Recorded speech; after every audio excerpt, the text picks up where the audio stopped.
እግዚአብሔር ከአባታችን ከጌታችንም ከኢየሱስ ክርስቶስ ጸጋና ሰላም ለእናንተ ይሁን። እንደምን አረፈዳችሁ? ጌታ የተመሰገነ ይሁን።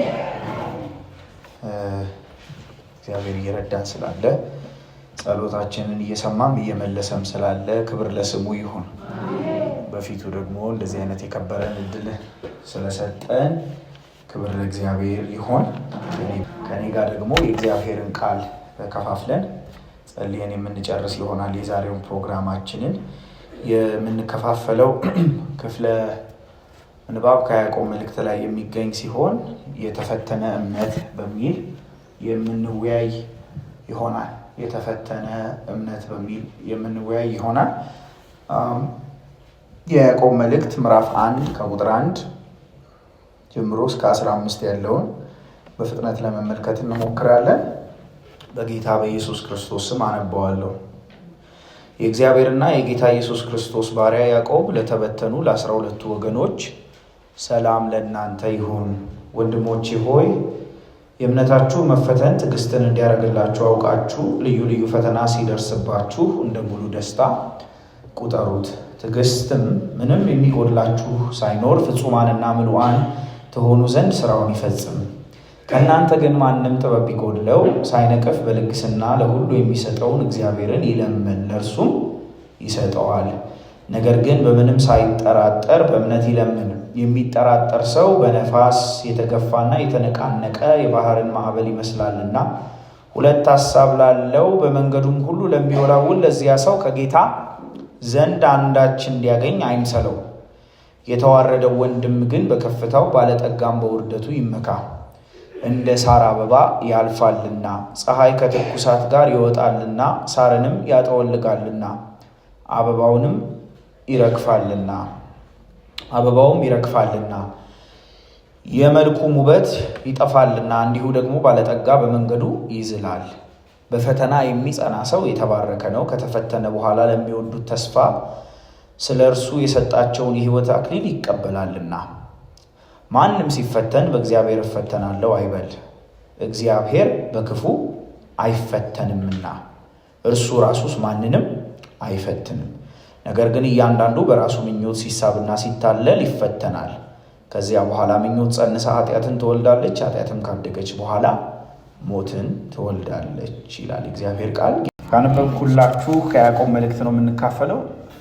የተፈተነ እምነት በሚል ርዕስ ነው የምንከፋፈለው። 15ቱን ቁጥሮች በፍጥነት ለመመልከት እንሞክራለን። ዋና ሀሳባችንንም በእነዚህ ቁጥሮች ላይ ተመርኩዘን ነው የምንወያየው። በምንጸልይበትና በዚህ የእግዚአብሔርን ፊት እየፈለግን ባለንበት በዚህ የከበረ ወቅት ውስጥ የያዕቆብ መልእክት ላይ ነው ትኩረት አድርገን የምንማማረው። ከኔ ጋር ጌታ ቢፈቅድ እስከ አርብ ባሉት ጊዜ ውስጥ ከያዕቆብ መልእክት የእግዚአብሔርን ሀሳብ የምንከፋፈል ይሆናል።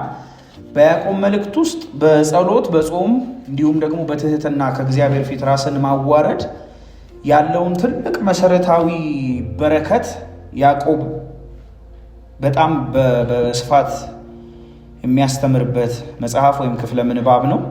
በቤተ ክርስቲያን ታሪክ ውስጥ የቤተ ክርስቲያን ተሐድሶ እንዲመጣ እግዚአብሔር አካሉ ላይ ጸጋን ሊያፈስ ሪቫይቨልን ሊያመጣ ሲነሳ ሲጀምር እንደዚህ አይነት እንቅስቃሴዎች ሲያቆጠቁጡ በመጀመሪያ የሚፈጸመው ነገር ምንድን ነው? ሰዎች ምንም ማድረግ የማይችሉ መሆናቸውን ይገነዘባሉ። ጸጋውን ይናፍቃሉ። ራሳቸውን ጸጋው ላይ ይጥላሉ። ተስፋ ይቆርጣሉ። መፍጠርም መፍጨርጨርም ያቆማሉ። ፊቱን እንዲፈልጉ በቃሉም ራሳቸውን እንዲመዝኑ በፊቱም እንዲጸልዩ ከኃይለኛው ከእግዚአብሔር በታችም ራሳቸውን እንዲያዋርዱ በጊዜውም ከፍ እንደሚያደርጋቸው አምነው እንዲማጠኑ ያደርጋል። ለትሑታን ደግሞ ምን ይላል? ጸጋን ይሰጣል። ስለዚህ ቤተክርስቲያን ተሐድሶ ከመምጣቱ በፊት የሚመጣው መጀመሪያው ነገር ይሄ ነው። በቃ መጾም፣ መጸለይ፣ እግዚአብሔርን ፊት መፈለግ፣ የእግዚአብሔርን የእውነት እውቀት ለመቀበል ከእግሩ ስር መሆንን ያዕቆብ ያስተምረናል። የእግዚአብሔር ቃል በያዕቆብ ውስጥ አማኞችን ወደ እውነተኛ እምነት ይጠራቸዋል። ወደ እውነተኛ ቅድስናም ይጠራቸዋል። ወደ እውነተኛ ትህትናም ይጠራቸዋል። ወደ እውነተኛ መታዘዝም ይጠራቸዋል። ከእምነት የሚነሳ መታዘዝ ማለቴ ነው። ወደ እንደዚህ ያለ እልፍ በረከት ያዕቆብ ምዕመኑን ይጣራል። ያዕቆብ ሌላ ወንጌል አያስተምርም። ያዕቆብ ወንጌሉ የሚያፈራውን ፍሬ ነው የሚያስተምረው እና ያዕቆብ የማቴዎስ ወንጌል ምዕራፍ 5 ጀምሮ ያለው የተራራ ስብከት ኮሜንተሪ ነው ይሉታል አንዳንድ መጽሐፍ ቅዱስ አስተማሪዎች። ማብራሪያ ነው። ኢየሱስ ከምዕራፍ 5 እስከ 7 ያስተማረው የተብራራበት ክፍል ነው ይላሉ እና በጾም በጸሎት በእንደዚህ አይነት መንፈሳዊ አሰላስሎት ውስጥ ባለንበት በዚህ ጊዜ ለቤተ ክርስቲያን እድሳት፣ ለቤተ ክርስቲያን መነሳት እንዲሁም ለሀገር በረከት እንዲሆን በምንጸልይበት በዚህ ጊዜ ስንጸልይ ስንማማር ያዕቆብ የሚጠይቀን አንድ ጥያቄ አለ። ቀዳማይ ተደራሲያኑን የጠየቀውን ጥያቄ እምነታችሁ ንጹህ ነው ወይ? እምነታችሁ እውነት ነው ወይ? እምነታችሁ ፍሬ አለው ወይ? ጄኒዊን ነው ወይ? የሚል አንድ ጥያቄ ግን የሚብራራ ውስጡ ብዙ ነገር ያዘለ ጥያቄን ይጠይቃል ያዕቆብ የዚህ መልእክት ጸሐፊ እንግዲህ ወንድማችን የቤተ ክርስቲያን መጋቢና መሪ የነበረው ያዕቆብ ነው። ከ12ቱ ሐዋርያት ውስጥ አልነበረም። የጌታ የሥጋ ወንድም ነው። የኢየሩሳሌም የቤተ ክርስቲያን መሪ ነው። ቅዱሳት መጽሐፍት እሱን አእማድ ብለው ጠርተውታል። የጻፈላቸው ለተበተኑ ለ12 ወገኖች ነው። በመከራ ምክንያት ካሉበት የተሰደዱ በማንነታቸው አይሁዳውያን የሆኑ ጌታን የተቀበሉ ክርስቲያኖች ናቸው የዚህ መልእክት ተደራሲዎች።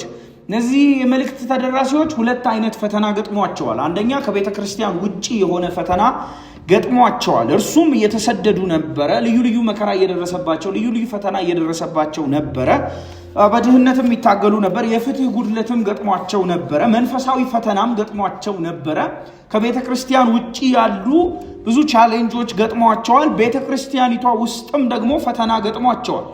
ምሳሌ ቤተ ክርስቲያኒቱ ዓለማዊነት፣ መለያየት፣ ማዳላት ታይቶባታል። የአንደበት አለመገራት ይታይባታል። ከስራ የተለየ እምነትም እየፈተናት ስለነበረ በቀጥታ ቻሌንጅ እያደረጋቸው ነበረ። ይቺ ቤተ ክርስቲያን ከውጭም ከውስጥም ፈተና ስለነበረባት ያዕቆብ እንደ እረኛ እያገደ እንደ መጋቢ ደግሞ እየመገበ ነው የሚጽፈው። ይህንን መልእክት ከኛ ጋር ዘመን ተመሳስሎች አለው ብዬ አስባለሁ። ምክንያቱም በውስጥም ብዙ ነገር እየናጠን ያለው፣ በውጭም ብዙ አይነት ፈተናዎችና ጋሬጣዎች አሉብን። ሲያስተዋውቅ ቁጥር 1 ላይ የኢየሱስ ክርስቶስ ባሪያ ያዕቆብ ብሎ ራሱን ያስተዋውቃል። በትህትና ነው ራሱን የሚያስተዋውቀው። ራሱን የኢየሱስ ወንድም ነኝ፣ አእማድ ነኝ፣ ዋና መጋቢ ብሎ አያስተዋውቅም። ራሱን ባሪያ ነኝ ይላል። ዱሎስ ቦንድ ሰርቫንት ማለት ነው። ባሪያ ነኝ። ለያዕቆብ ትልቁ ክብሩ የክርስቶስ ባርነት ነው እና ራሱን በእንደዚህ አይነት መልኩ ነው ሊያቀርብ የሚፈልገው። ብዙ ራሱን በማስተዋወቅ አይጠመድም። ከዛ በኋላ ቀጥታ ወደ ገደለው ነው የሚገባው። ወንድሞቼ ሆይ ይላቸዋል። ቁጥር 2 እና ቁጥር 3 የእምነታችሁ መፈተን ትዕግስትን እንዲያደርግላችሁ አውቃችሁ ልዩ ልዩ ፈተና ሲደርስባችሁ እንደ ሙሉ ደስታ ምን በሉት? ቁጠሩ። እስቲ አንድ ላይ ቁጠሩት እንላለን። ቁጠሩ። እነዚህ ሰዎች እንደምናስበው ተረጋግተው የተቀመጡ ሰዎች አይደሉም። ልዩ ልዩ ፈተና እየደረሰባቸው ነው ያሉት። በውስጥ መለያየት እየገጠማቸው ነው። የአንደበት መገረጥ፣ የካራክተር ጉድለት አለ። ከውጪ ደግሞ ልዩ ልዩ ፈተና፣ እንግልት፣ ስደት፣ ክርስቲያናዊ የሆነ ፐርሲኪውሽን እየደረሰባቸው ነው ያለው። እዚህ ባልተረጋጋ በተነዋወጠ ሁኔታ ውስጥ ነው ያሉት። የሚያረጋጋና የሚያራግብ መልእክት ሲጠብቁ እንደ ደስታ ቁጠሩት ይላቸዋል። እንደ ደስታ ቁጠሩት። ተደሰቱበት። እንዴ ፈተናው አስደሳች ሆኖ አይደለም ተደሰቱ እያለ ያለው። በፈተናውም ተደሰቱ አይደለም፣ እንደ ደስታ ቁጠሩት። ለዚህ ይሆናል ብላችሁ ኮንሲደር አድርጉ፣ ለመልካም ይሆናል እያላችሁ እዩት ይላቸዋል። ምንድነው እነዚህ ሰዎች የገጠማቸው ስንል ተመልከቱት። ቁጥር 2 ልዩ ልዩ ፈተና። ልዩ ልዩ ፈተና ምንድነው? እነዚህ 12 ወገኖች የደረሰባቸው ነገር ስንል ልዩ ልዩ ፈተና። ይሄ ነው ብለን ልንገልጸው የማንችለው፣ ልንሰይመው የማንችለው፣ ስም ልናወጣለት የማንችለው ልዩ ልዩ ተለዋዋጭ ብዙ ቀለም ያለው ብዙ አይነት ፈተና ገጥሟቸዋል። የግሪኩ ልዩ ልዩ ፈተና የሚለውን ፖይኪሎስ ነው የሚለው። ብዙ ቀለም ማለት ነው። ሊትራሊ ብዙ ቀለም፣ መልታይ ፋሴትድ ማለት ነው። ብዙ አይነት ቀለም፣ ብዙ አይነት መልክ የያዘ የሚያዳክም ልብን የሚያዝል ብዙ ፈተና እየደረሰባቸው ነው እነዚህ ወገኖች። ብዙ ፈተና ምን ሊሆኑ ይችላሉ? እነዚህ ፈተናዎች ስደት ነው፣ ተስፋ መቁረጥ ነው፣ መንፈሳዊ ጦርነት፣ ዓለማዊ ጦርነት ነው፣ ስደት ነው፣ ክህደት ነው። በሐሰተኛ ወንድሞችም ተቸግረው ሊሆን ይችላል። የወንጌል ስደት መጥቶባቸው ሊሆን ይችላል። የከተማ ፍርሃት፣ የውጭ ፍርሃት ገጥሟቸው ሊሆን ይችላል። ከባባድ ፈተናዎች እየገጠማቸው ናቸው። ይህንን አለፍኩት ሲሉ ቀጥሎ ደግሞ ይመጣል። አለፍኩት ሲሉ ቀጥሎ ይመጣል። ተሻገርኩት ሲሉ አይሻገሩትም። መልኩን ይቀይራል፣ ፊቱን ይቀይራል፣ ሁኔታውን ይቀይራል። ከባባድ ፈተና መጥተው እየሸረሸሯቸው ነው ያሉት። እነዚህ ፈተናዎች ደግሞ ክብደታቸው ምን መሰላችሁ ቅዱሳን? ልክ እንደ ዓለማዊ ፈተና አሁን 4ኛ ክፍል ተማሪ ተምሮ ምን ያህል አወክ ተብሎ እንደሚፈተነው ተፈትኖ ሲያበቃ ጎቱ ዘ ኔክስት ክላስ በቃ ተሻግረሃል፣ አለፈ፣ አለቀ የሚባል ፈተና አይደለም። ይሄኛው ፈተና ምን ያህል አውቀሃል የሚል ሳይሆን እምነትን የሚሸረሽር፣ ልብን የሚያረድ፣ ብርክ የሚያስይዝ፣ እምነት ላይ ነፋስ የሚያስገባ፣ ማቆሪያው እንደተበሳ ባልዲ እምነትን የሚያፈስ፣ ከባድ ዝናብ የመጣበት መሬት አፈር እንደሚሸረሽር እምነትን የሚሸረሽር፣ ልብን የሚያረድ ልዩ ፈተና ገጥሟቸዋል። እንዴት ነው ይሄንን እንደ ሙሉ ደስታ ሊቀበሉ የሚችሉት? ልዩ ፈተና እየተሰደዱ ኑሮ እየጠፋ ያዘን ሲሉ እየተበተነ አለቀ ሲሉ እንደገና ከዜሮ እየጀመረ ገነባን ሲሉ እየፈረሰ ጤነኛ ሆነን ሲሉ እየታመሙ አለፈልን ሰላም አገኘን ሲሉ ሰላማቸው እየተናጋ ልዩ ፈተና። እነዚህ ፈተናዎች አፍሊክሽንስ ናቸው።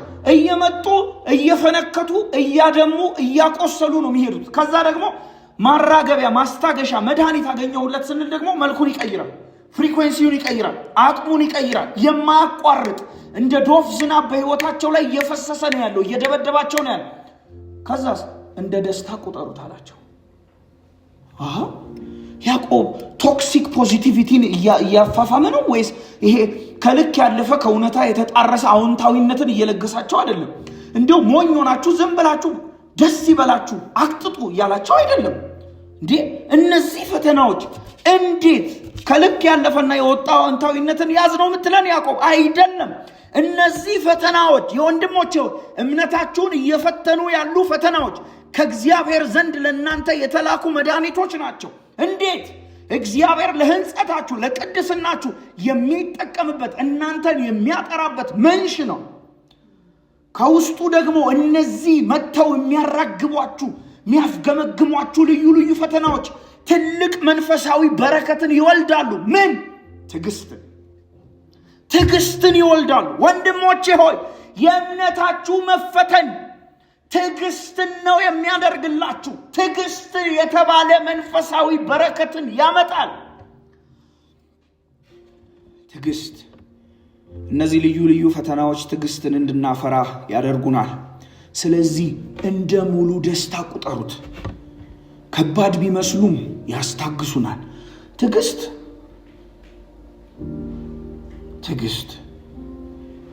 ለካ ልዩ ፈተናዎች ናቸው ትዕግስትን የሚያመጡት። ለካ እግዚአብሔር ወደ ሰው ልጆች ህይወት ይህንን መንፈሳዊ ፍሬ ሊያመጣ ሲፈልግ የማያስታግስ ሁኔታ ነው የሚሰጠው። ልክ ከኪሳችን አውጥተን 200 ብር እንካ፣ 300 ብር እንካ፣ 500 ብር እንካ፣ እስክሪብቶ እንካ እንደሚባለው እግዚአብሔር አንስቶ ትዕግስት እንኩ አይልም። የማያስታግስ ሁኔታ ነው እንኩ የሚለው። እንደ ሙሉ ደስታ ቁጠሩት።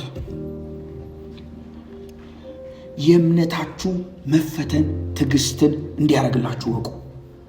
ፈተና እምነትን ይፈትሻል። ቅዱሳን መፈተን፣ የእምነታችሁ መፈተን፣ የተፈተነ እምነት ይኖራችሁ። ክብር ለእግዚአብሔር ይሁን። መፈተን ዶይኬሞን የሚል ቃል ነው የሚጠቀመው። ሪፋይኒንግ ኦፍ ሜታልስ። እነዚህ ብረት ቀልቃጮች፣ ወርቅ አቅላጮች የሚጠቀሙትን ቃል ነው ያዕቆብ የሚጠቀመው። ወርቅ አቅላጮች ብረትን እንደሚፈትኑ፣ ወርቅን በእሳት እንደሚፈትኑ፣ በእቶን እንደሚያጠሩ እምነታችሁ የሚፈተነው የሚቀረጸው መራገፍ የሚያለበት ነገር የሚራገፈው በፈተና ነው። ምን አይነት ፈተናዎች? የቤተሰብ፣ የሀገር ክራይሲስ፣ ኑሮ ውድነት፣ ክህደት፣ ግርፋት፣ አሁን ይህንን ያውቃል። ለምሳሌ ጳውሎስ አንድ ሲቀረው 45 ጊዜ ተገርፏል። የጫካ ፍርሃት፣ የሐሰተኛ ወንድሞች ፍርሃት፣ ድንገተኛ እጥፋት፣ ክህደት፣ መበተን፣ ክርስቲያናዊ ስደት፣ ህመም፣ የእምነት መፈተን ከባድ ነው። የእምነት መፈተን ይለያያል። ግን ያልተፈተነ እምነት ሊጠራም ሊታመንም አይችልም። ስለዚህ ደስታ አለው በሉ፣ ዓላማ አለው በሉ። አይዟችሁ እያለን ያለው ያዕቆብ ልዩ ልዩ ፈተና እንደ ደስታ ቁጠሩት። አይዟችሁ። ለምን? ተበተነ፣ ጠፋ፣ አቃተን፣ ከበደን፣ በዛብን፣ መውጫም ያለ አይመስልም። ተራራ እንደ መግፋት ሆነብን፣ መቀጠል አቃተን። ምን ነው ዛሬ በሞትን የምትሏቸው እነዚያ ፈተናዎች ትዕግስትን እንደሚያደርጉላችሁ እወቁ። ቀለሙን እየቀያየረ እየፈተናችሁ ቢመጣ ፈተናው ሊያጠራችሁም ሊያጣራችሁም ነው የመጣው። በውስጣችሁ ደግሞ ትልቅ በረከት ያመጣል። ትዕግስት የተባለ መንፈሳዊ በረከት። ትዕግስትን ይወልዳል። የእምነታችሁ መፈተን ምን ይወልዳል? ትዕግስት። እስቲ አንድ ላይ ትዕግስት እንላለን። ትዕግስት ይወልዳል። እሺ ታገስን። መታገስ ታዲያ ምን ያመጣልናል? እያመመን ጥርስ መንከስ ምንድን ነው ጥቅሙ? ብሎ ከዛሬ ነገ ያልፋል። እሺ ያልን ትዕግስት ምን መጥቶ ምን ያደርጋል? ትዕግስትማ ምን እንደሚያደርግ ልንገራችሁ ይለናል ቁጥር 4። ትዕግስት መጥቶ እናንተ ጋር ምንም የሚጎርላችሁ ሳይኖር ፍጹማንና ምሉዓን እንድትሆኑ ስራውን ይፈጽማል። ትዕግስትማ መጥቶ እናንተ ጋር ቅዱሳን ትዕግስት ይወልዳል መጥቶ። አይገርማችሁም? ትዕግስት በእናንተ ይስራ፣ እየተደሰታችሁ ጠብቁ። ምክንያቱም ትዕግስት ዝም ብሎ ስሜትን መቆጣጠር መቻል አይደለም። ትዕግስት ለካ ፐርሰን ሆኖ ፍሬ ሆኖ ጸጋ ሆኖ በእኛ ውስጥ የሚሰራው ነገር አለ። ምንድን ነው ስንል ምንም የማይጎድለን ፍጹማንና ምሉዓን እንሆን ዘንድ ስራውን ይፈጽማል። አዲሱ መደበኛ ትርጉም እንደዚህ ይላል፣ ምንም የማይጎድላችሁ ፍጹማንና ምሉዓን ትዕግስት እንድትሆኑ ትዕግስት ስራውን ይፈጽም። ይሄ በፈተና ብዛት እየተሸረሸረች ያለች እንደ ሰናፍጭ ቅንጣት የሆነች ትንሿ እምነታችሁ ትዕግስትን ትወልዳለች። ትዕግስት ደግሞ በእናንተ ስራውን ይፈጽም። ፍቀዱለት፣ ተደሰቱ። ለምን? ምንም ያልጎደላችሁ እንድትሆኑ ያደርጋችኋል። ፍጹማን እንድትሆኑ ያደርጋችኋል። ምሉዓን እንድትሆኑ ያደርጋችኋል። ፍጹማን እንድትሆኑ፣ ምሉዓን እንድትሆኑ፣ ኮንቴንድ እንድትሆኑ፣ የተረጋጋ ኑሮን እንድትኖሩ፣ ደግሞ ፍጹማን እንድትሆኑ፣ ለእግዚአብሔር ሥራ የበቃችሁ እንድትሆኑ፣ የእግዚአብሔር ሥራ የበዛላችሁ እንድትሆኑ፣ ሊረዳችሁና ሊፈትናችሁ ሊያፍገመግማችሁ የሚመጣው ፈተና እንደው እንደ አለት ነው የሚያጠነክራችሁ። ፍጹማን ነው የሚያደርጋችሁ። ፍጹማን ሲል እዚህ ጋር ሲንለስ ኃጢአት አልቦ ከበበ ሥላሴ እንደተጠጉ መላእክት እንሆናለን ማለት አይደለም። ምንድን ነው ፍጹምነት በዚህ አውድ ስንለው ያዕቆብ መንፈሳዊ ብስለትን ያላብሳችኋል፣ ፍጹም እንድትሆኑ ያደርጋችኋል። የምትፈተኗቸው ፈተናዎች ትዕግስትን ካረጉ ትዕግስት ደግሞ መጥቶ ፍጹማን ያደርጋችኋል፣ መንፈሳዊ ብስለትን ያላብሳችኋል። ምክንያቱም በእያንዳንዱ ሁኔታ መጠቀም የሚችለው እግዚአብሔር መንፈሳዊ ብስለትን ውስጣችሁ የሚያሰርጽበት መሳሪያው ነው። ምን? ትዕግስት። ምናልፍባቸው ልዩ ልዩ ፈተናዎች የክርስቶስ ቤተክርስቲያን እንደ አካል የምትፈተናቸው ፈተናዎች ሙሽሪት እየኳሏት ያሉ ኩሎች ናቸው። እያጠሯት ያሉ ማጣሪያዎች ናቸው። በግል በቤተሰብ በሀገር በዓለም የገጠሙ ልዩ ልዩ ፈተናዎች ማጉረምረም ወልደው ትካዜን አንግበው የእንጉርጉሮ ዜማ ሊያዜሙን አይገባም። ትዕግስትን ነው ሊያመጡ የሚገባው። ትዕግስት ደግሞ ምሉዓንና ፍጹማን እንድንሆን ያደርገናል። ክብር ለእግዚአብሔር ይሁን። መታገስ፣ በምናልፍባቸው ሁኔታዎች ውስጥ መታገስ፣ ለዚህ እውነት መገዛት። እግዚአብሔር ሆይ በእኔ የጀመርከውን እኔን ፍጹምና ብቁ ለእግዚአብሔር ሥራ የነቃ ምልኡ ልታረገኝ እያሳለፍከኝ ያለው ሁኔታ ለዚህ ነውና አሜን ማለት ነው። ቅዱሳን በምድር እንደምንኖር ሰዎች የማይገቡን መልክ እያቀያየሩ ግራም ያጋቡን ልባችንን የሚያዝሉና የሚያደክሙ ብዙ ፈተናዎች አሉ። በመከራዎች አንደሰትም። መከራው በሚያመጣው ግን ትልልቅ በረከቶች እንደሰታለን። ትዕግስት ማቹሪቲን ያመጣል። ትዕግስት ፍጹምነትን ያመጣል። ትዕግስት ምሉዕነትን ያመጣል። ስለዚህ ፍቀዱለት ስራውን ይፈጽም ይለናል ያዕቆብ። ምሉዕነትን ያመጣል።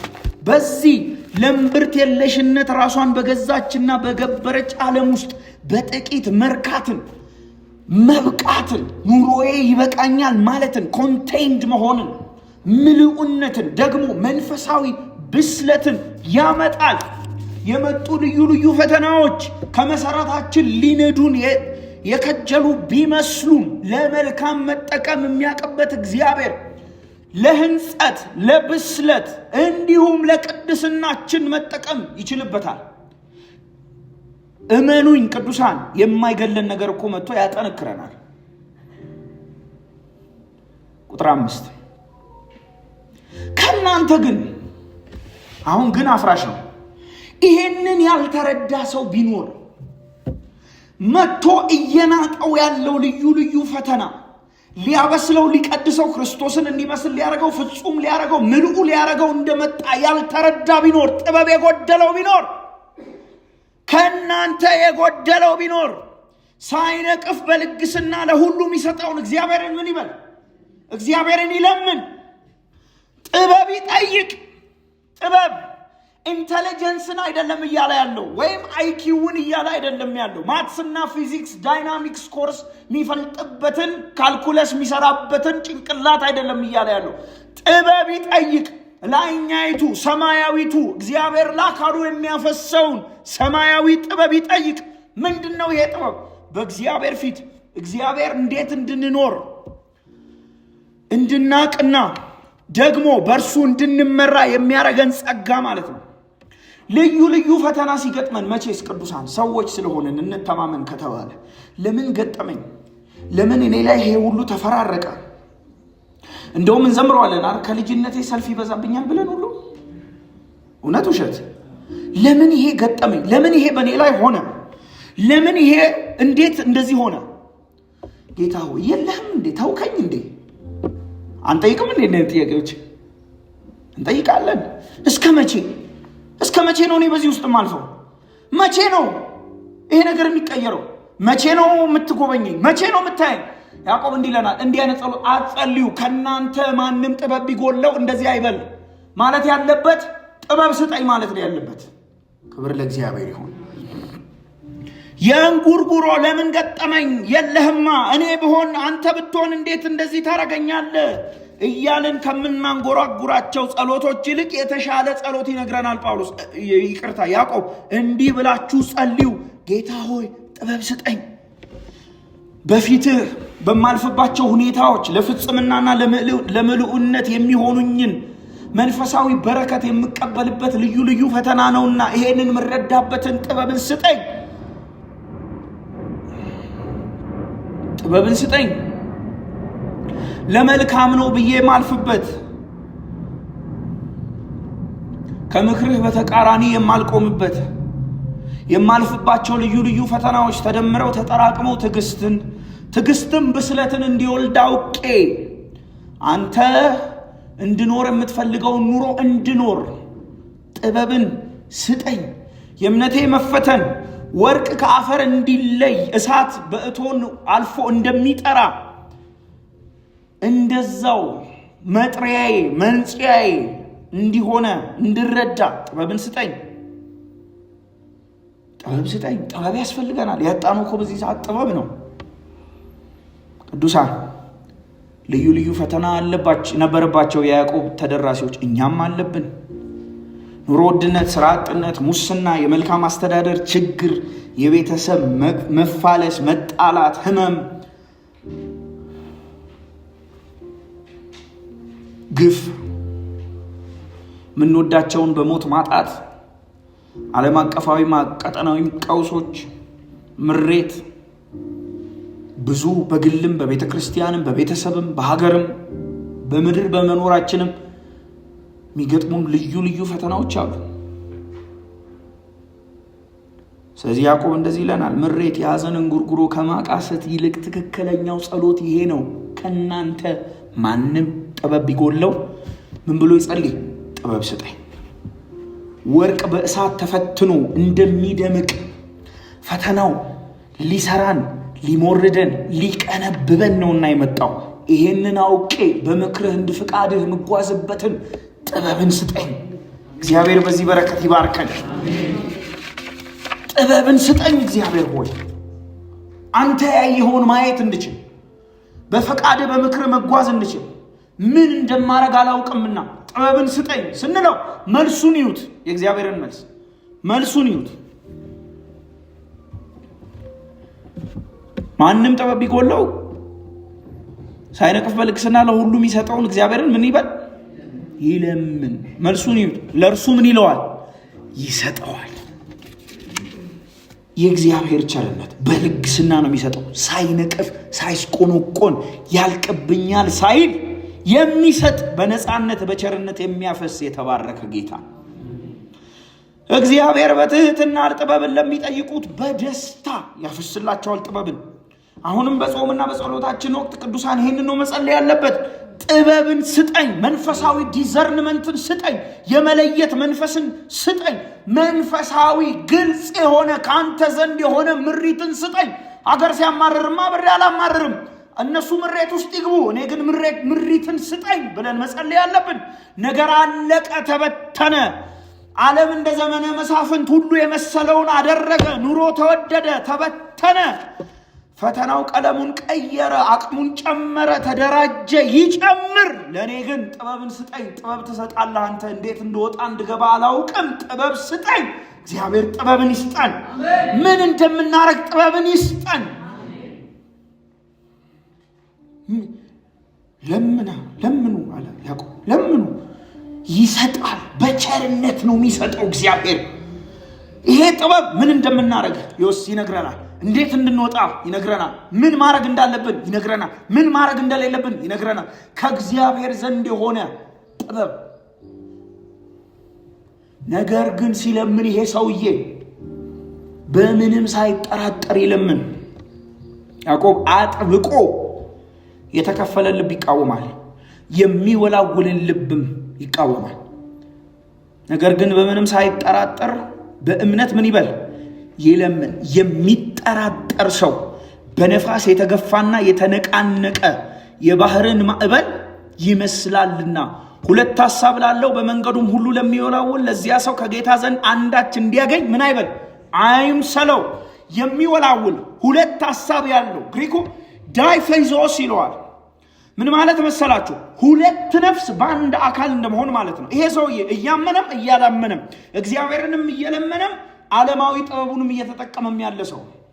ይሄ ሰውዬ በእምነት ሳይጠራጠር ይለምን። የሚጠራጠር ሰው አይቀበልም የተባለው ሰውዬ ጌታ ጋር ሄዶ ጌታ ሆይ ትሰጠኝ ይሆን አትሰጠኝ ይሆን እያለ እኮ አይደለም፣ እግዚአብሔር ሆይ ስጠኝ እያለ ከእግዚአብሔር ዘንድ ምን ማድረግ እንዳለበት ጥበብን ምሪትን እየተቀበለ at the same time ደግሞ እጄና እግሬንማ ጣጥፌ አልቀመጥም ብሎ ደግሞ በራሱ የሚፍጨረጨር ሰው ማለት ነው። እንደ መንፈሳዊም ሰው ያስባል፣ ደግሞ እንደ ባላምሮም ያስባል። ይህ ሰው ፈተናው ለመልካም እንደሆነ እያሰበ እግዚአብሔርን እየጠየቀ ተባረኪ እግዚአብሔርን እየጠየቀ ነው ያለው። ደግሞ ይሄ ሁሉ ፈተና እየደረሰማ እግሬን አጥፌ አልቀመጥም እሞክራለሁ ያቅሜን እያለ ደግሞ የእግዚአብሔርንም ጥበብ ይጠይቃል። አጋንንታዊውንም ሰዋዊውንም ጥበብ ደግሞ ይለማመዳል። ይሄ ሰው አይቀበልም ማለት ያዕቆብ። ምን ነው እኛን መሰለናል? ከጌታ ምን ጠይቃለን? ደግሞ እንደ ባላምሮ እናስባለን። ለችግሮቻችን መፍትሄ እንፈልጋለን። ምንም ነው ማይቀበለው አለ ያዕቆብ። ይሄ ሰውዬ ፈተናውን ለማምለጥ ጥበብ እኮ የጠየቀ ነው፣ ግን በግማሽ ልቡ ነው የሚጠይቀው። ጌታ ይሰጠኛል፣ ጌታ ካረገ ያርግ፣ ግን ደግሞ የራሴን ደግሞ ሞክራለሁ ይላል። እኔ ግን ቅዱሳን እንደዚህ እላችኋለሁ፣ ጥበብ ለምኑ። በዚህ ጊዜ ምን ማድረግ እንዳለብን እንኳን አናውቅም። በዚህ ጊዜ የሰው ልጅ በትክክል ማድረግ የሚችለው ነገር እውነት ለእኔ መተንፈስ ብቻ ነው። ሌላው ነገር በሙሉ ግራ አጋቢ ነው። ሰለሞን እንደዚህ አለ፣ ጌታ ሆይ ይህንን ሕዝብ እንዴት እንዳወጣው እንዴት እንዳገባው አላውቅም። ስለዚህ ምን ስጠኝ? ጥበብ። ሰለሞን ሕዝብ ማስተዳደር ነው ጥያቄው። እኛ ራሳችንን እንዴት እናወጣና እናገባ ዘንድ አናውቅም። ቅዱሳን ጥበብ ያስፈልገናል። አንቧደንም ከማንም ጥበብ ፍለጋ አንሄድም። ከማንም መፍትሄ ፍለጋ ጆሮአችንን አንቀልስም። ወዴት መሄድ እንዳለብን ስለማናውቅ ሳንጠራጠር በሁለት ልብ ሳንሆን በማዕበል እንደተነቃነቀ መርከብ ሳንሆን መፍትሄ ከአንድ አካል አለ ብቻ ብለን ሳንጠራጠር እንለምን። በሁለት ልብ ለማይዋልዱ እግዚአብሔር ጥበብን ይሰጣል። ከላይና ከታች ለማይቀላቀሉ ኢየሱስን ካለብ ጠቢባን ጋር ከማያዳቅሉ ምንም ሌላ መፍትሄ አካል የለም ብለው ተስፋ ለቆረጡ ሰዎች ብቻ ነው እግዚአብሔር ምሪትንም ጥበብንም የሚሰጠው። ይሄ ሰውዬ ቅዱሳን መቼስ ተሰጠኝ ይሆን አትሰጠኝ ይሆን እያለ እኮ አይደለም እያለ ያለው ያዕቆብ እሱን አይደለም እየተቃወመ ያለው። ይሄ ሰውዬ ከጌታም እየተቀበለ ነው፣ ደግሞ አቅም አለው። ትምህርቱን ይታመናል፣ ቤተሰቡን ይታመናል፣ ሁኔታዎችን ይታመናል፣ ባንክ አካውንቱን ይታመናል። የሚታመናቸው ሌሎች ጥበብን የሚቀዳባቸው ምንጮች አሉት። ይሄ ሰውዬ ምንም አይሰጠውም ማለት። ታዲያ የትኛው ሰው ነው ጥበብ የሚሰጠው? ድህነቱን፣ መራቆቱን፣ ኪሳራውን፣ መንፈሳዊ ምዝበራ ውስጥ መግባቱን ያመነ ምን ማድረግ እንዳለበት የማያውቅ ምስኪን፣ ጥበብን ከእግዚአብሔር ዘንድ ብቻ ለማግኘት የሚማጸን እሱ ብቻ ነው ጥበብን የሚያገኘው። ተስፋ ያልቆረጡ ሰዎች ናቸው የኢትዮጵያ ቤተክርስቲያን ችግር ብዬ አስባለሁ። ተስፋ ያልቆረጡ ሰዎች ናቸው የኢትዮጵያም ችግር። በእውነቴን ነው የምነግራችሁ፣ በድፍረት ነው የምናገረው። ተስፋ ያልቆረጡ ሰዎች ናቸው ችግሮቻችን። ተስፋ ያልቆረጡ ላለብን ልዩ ልዩ ፈተና ሰዋዊ መፍትሄ ይገኛል ብለው የሚያስቡ የሚለፉ ሰዎች ናቸው ችግር። ይኸውላችሁ ልዩ ልዩ ችግር ገጥሞናል፣ ግራ ገብቶናል፣ የቤትህ ጉዳይ ያሳስበናል፣ ቅናቱ ይበላናል፣ መከራው በስቶብናል፣ የቅድስና ልምሻ ተጠናውቶናል፣ ምን እናርግ የሚሉ ብቻ ናቸው መፍትሄ የሚቀበሉት። ምን ትለናለህ? ምን እናርግ? ጥበብ ስጠን፣ ምክርህን ለግሰን፣ ምሪትህን አሳየን፣ ወዴት ታሰማራናለህ የሚሉ ምንዱባን ብቻ ናቸው ጥበብን ሊቀበሉ የሚችሉት። የኢትዮጵያ ቤተክርስቲያን ደግመዋለሁ፣ ችግራችን ተስፋ ለመቁረጣችን ነው። ተስፋ ቁረጡ። ልምዳችሁን፣ እውቀታችሁን፣ ስማችን ምንም አያወጣንም፣ አይለውጠንም። ተስፋ ያልቆረጡ ሰዎች ናቸው ችግራችን። ዛሬም የኢትዮጵያ ቤተክርስቲያን ችግርን በቲክቶክ ክርክር መፍትሄ ለመስጠት የሚሞክሩ ረጃጅም የፌስቡክ ጽሑፍ በመጻፍ የኢትዮጵያ ቤተክርስቲያንን መፍትሄ እናመጣለን የሚሉ እኔ በመራት ትታደሳለች እያሉ የወንበር ፍትጊያ ላይ የገቡ እነዚህ ሰዎች ናቸው ችግሮቻችን። ተስፋ ያልቆረጡ ጥበባቸውን፣ እውቀታቸውን፣ የሥነ መለኮት ትምህርታቸውን የሚደገፉ። ይሄ ሰው ምንም አይቀበልም አለ ጌታ። ታዲያ ማን ነው የሚቀበለው? የሚያለቅስ ኢየሱስ ፊት ምን ላርግ የሚል መንፈሳዊ ኪሳራውን ያመነ እርሱ ነው ተቀባይ። በሀገርም ጉዳይ እንደዛው ተስፋ ቁረጡ። እኔ ተስፋ ላስቆርጣችሁ ነው የመጣሁት ዛሬ። ተስፋ ቁረጡ። ዩኤን መፍትሄ አይሰጠንም፣ አውሮፓውያኑ መፍትሄ አይሰጡንም፣ አሜሪካ መፍትሄ አትሰጠንም፣ ለራሷ ችግር ውስጥ ነች። የኛ ወገኖች ጫካ የገቡ ታጣቂዎች አይሰጡንም፣ ወንበር ላይ የተቀመጠውን ባለስልጣን አይሰጠንም። መፍትሄ ከእግዚአብሔር ዘንድ ብቻ ነው ያለው። አለቀ። ሰላም አስከባሪ አያስከብርም። ሰላምን ሊያስከብር የሚችለው ኢየሱስ ብቻ ነው። ተስፋ ቁረጡ። የኢትዮጵያም ችግር የኢትዮጵያ ቤተክርስቲያንም ችግር ሊፈታ የሚችለው ምን ላርግ፣ ምን ትለናለህ፣ ምን እንሁን፣ ወዴት እንሂድ፣ ምን እናቁም የሚሉ የሚያለቅሱ ኢየሱስ ላይ ጸጋው ላይ ራሳቸውን የሚጥሉ እነሱ ነው ጥበብ ሊቀበሉ የሚችሉት። ያዕቆብ አጥብቆ ነው የሚናገር ለሚወላውል ጥበብን፣ ምሪትንና ኃይልን ከሁለት ቦታ ለመቀበል የሚታገል ከእግዚአብሔርም እየተቀበለ ከዓለምም ደግሞ ጠልፎ የሚያመጣ ምንም አይቀበልም፣ ምንም የለውም ማለት። ተስፋ የቆረጠ መፍትሄ ከሌላ ቦታ እንደማይመጣ የወሰነ ራሱን ጸጋው ላይ የጣለ ብቻ ነው ጥበብን ሊቀበል የሚችለው። የተዋረደ ወንድም ግን በከፍታው ይመካ፣ ባለጠጋ በውርደቱ ይመካ። ዓለማዊ መመዘኛዎችን እያቀያየረ ነው። ይሄ ምስኪን ሰው በክርስቶስ ባለው ከፍታ ይመካ፣ ሀብታምን በውርደቱ ይመካ። ምክንያቱም ሀብቱና ንብረቱ እንደ ሳር አበባ ያልፋል። ሁሉም ያልፋል። የማያልፍ የለም። ቁጥር 12 በፈተና የሚጸና ሰው የተባረከ ነው። ለምን? ውጤት አለው። የሕይወት አክሊልን ይቀበላል። ይህ አክሊል ምድራዊ አይደለም፣ ጌታ ለሚወዱት የሚሰጣቸው ተስፋ ነው። እርሱም የዘላለም ሕይወት ነው። ቅዱሳን እዚህ ላይ አጥብቄ መናገር እፈልጋለሁ።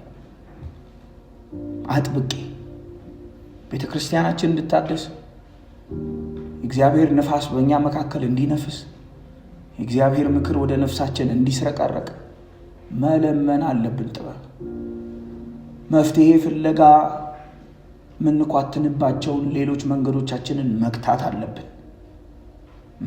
አለብን። መፍትሄ ከእግዚአብሔር ዘንድ ብቻ። ስለዚህ ሳይጠራጠር ይለምን። እየተፈተንን ያለ ነው፣ እንለምን። ልዩ ፈተና ደርሶብናል፣ እንለምን።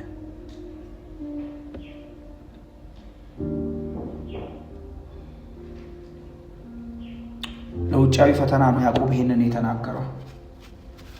ሁለተኛው ውስጣዊ ፈተና ነው። ይሄ ክፉ የሆነው ለህንጸት፣ ለቅድስና፣ ለፍጹምነት ሳይሆን ለውድቀት የሆነው ሁለተኛውን ፈተና ደግሞ ያነሳል። ቁጥር 13 ማንም ሲፈተን በእግዚአብሔር እፈተናለሁ አይበል፣ እግዚአብሔር በክፉ አይፈተንም። እላይ ያሉት ቁጥሮች ከእግዚአብሔር ዘንድ ለቅድስና ለህንጸታችን የሚመጡ ልዩ ፈተናዎች፣ ተግዳሮቶች ወደ እግዚአብሔር የሚያስጠጉን፣ የሚያንጹን፣ ወደ ፍጹምነት የሚመሩን ሲሆኑ ይሄኛው ግን ፈተና ክፉ የተባለ ፈተና ነው።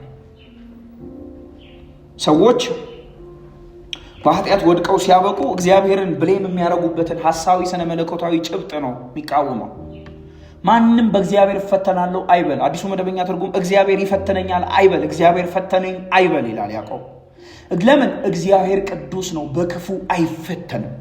እግዚአብሔር ፐርፌክት ነው። እግዚአብሔር ክፉን ሊመኝም ሊወድም አይችልም።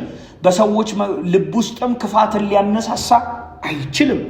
እግዚአብሔር ቅዱስ ነው፣ ክፉን አያበረታታም። የትኛውም ፍጥረት ውስጥ ክፉ መሻተን አይጨምርም። እግዚአብሔር ይፈትነኛል አይበል። እግዚአብሔር ሰዎችን በክፉ አይፈትንም። ክፉ ፕሮዲውስ እንዲያደርጉ አያደርግም። ታዲያ ምንጩ ምንድን ነው? ይሄ ክፋት እያንዳንዱ በራሱ ሐሳብ ሲሳብና ሲታለል ይፈተናል።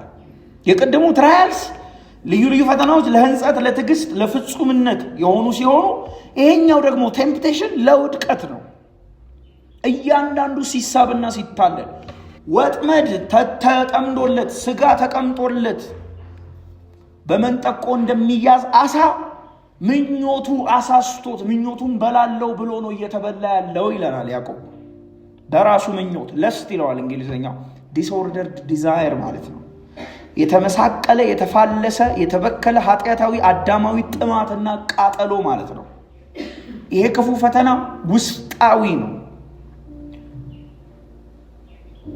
ጉዳት የሌለው ይመስላል።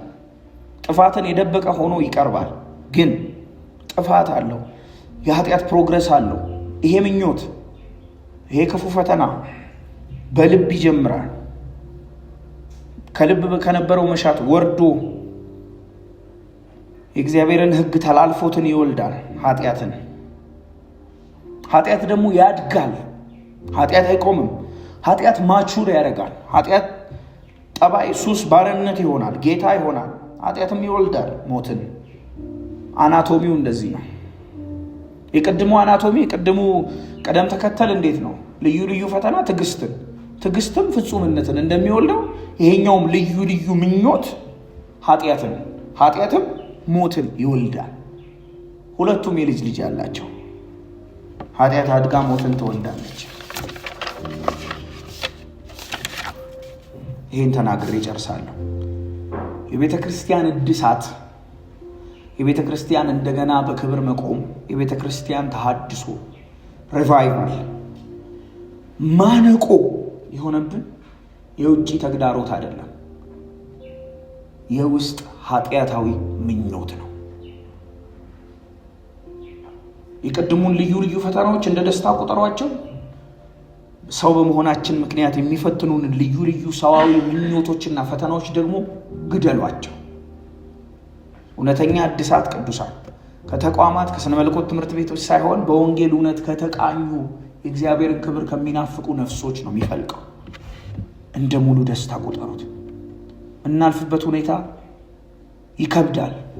ልጅ ማጣት ይከብዳል። የጤና መቃወስ ይከብዳል። የኑሮ ውድነት ይከብዳል። ስራ ማጣት ይከብዳል። የትዳር መፍረስ ይከብዳል። ጦርነት ይከብዳል። ምንወዳቸውን ማጣት ይከብዳል። ስለዚህ